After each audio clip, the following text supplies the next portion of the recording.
Hey there, and welcome back to the final lesson on the IELTS Academic Writing Task 1. Throughout this section, we learned what this task was all about, the different question types for this task, how to structure our answers, some useful vocabulary, sentences, and phrases that can boost our scores, and strategies and how to answer the various question types. If you'd like to refresh your memory, you can check out any of the lessons in this section. Before we end this section, I would like to share a few more tips and tricks to make sure you've got Task 1 covered. These tips will help you when you're practicing as well as on the day of your test. So, let's get to it. Tip number 1 is my favorite one, and it's actually something that you hear me say quite often, and that is to practice. I cannot emphasize this enough. Do make sure to practice this task as much as you can, as this task requires some thought and can be slightly time-consuming. If you're planning on taking the computer-based exam, make sure you know how it works. There are practice simulators online and you can find them on the IELTS or IDP website. If you're planning on taking the paper-based test, practice on official IELTS answer sheets.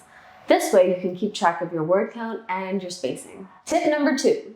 The next thing you're going to want to do is practice your overviews. As this is an important paragraph, writing a decent one is key.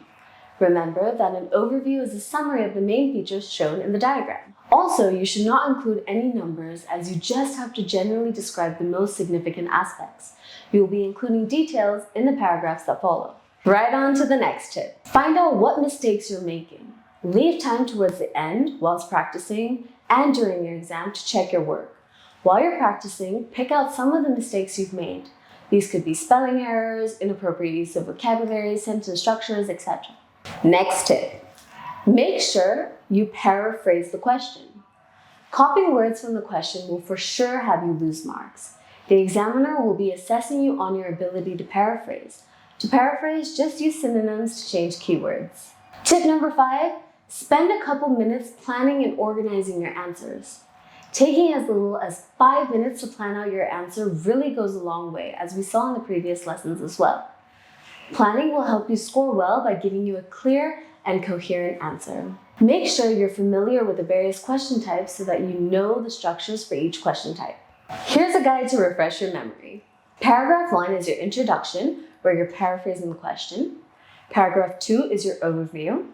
Paragraph 3 is where you describe main feature 1 in detail, and paragraph 4 is where you describe another main feature in detail. Once you have this structure in your mind, you'll be able to plan out an effective answer quickly and easily. On to tip number 6, which is reading the instructions. You need to read them really carefully. This might sound like an obvious tip, but sometimes students tend to miss out on this.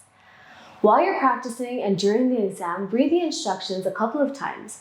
Understand what you're being asked to do, and then go from there. Next tip, tip 7, make sure to support your descriptions with accurate data from the question. You will have to use data to describe the main features in subsequent paragraphs. Make sure you choose the correct data and that it's accurate. Tip number 8, decide what tense you're going to use. Now, this tip goes hand in hand with tip number 6, which is reading the instruction. A lot of the times, marks are lost because of this, especially for writing in the present tense. Look at the question and ask yourself if the data presented is in the past or future, so you can change your tense accordingly.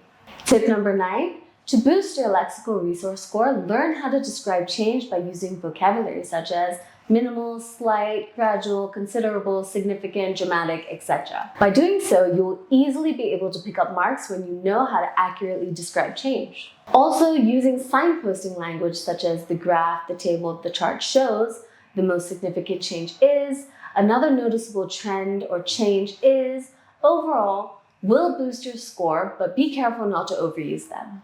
Alrighty, I have a few more tips for you, and these are some of the don'ts for this task. So here we go. Make sure you don't do the following. Don't give your opinion or speculate, as this isn't actually a discursive essay. Also, don't add new information or draw conclusions from the data. Doing so will result in losing marks.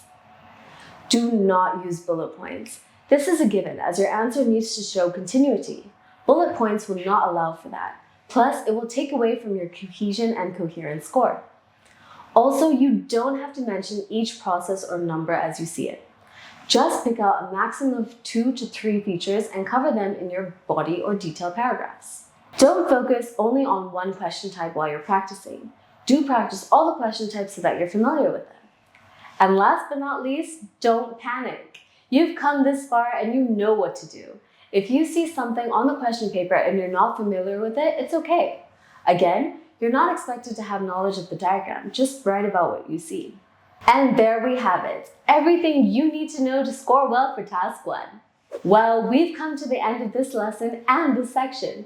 Be sure to practice all the question types for this task and you should be on your way to scoring well for Task 1. Do join me for the next section where we'll cover everything about Task 2 of the IELTS Academic Writing section. See you then!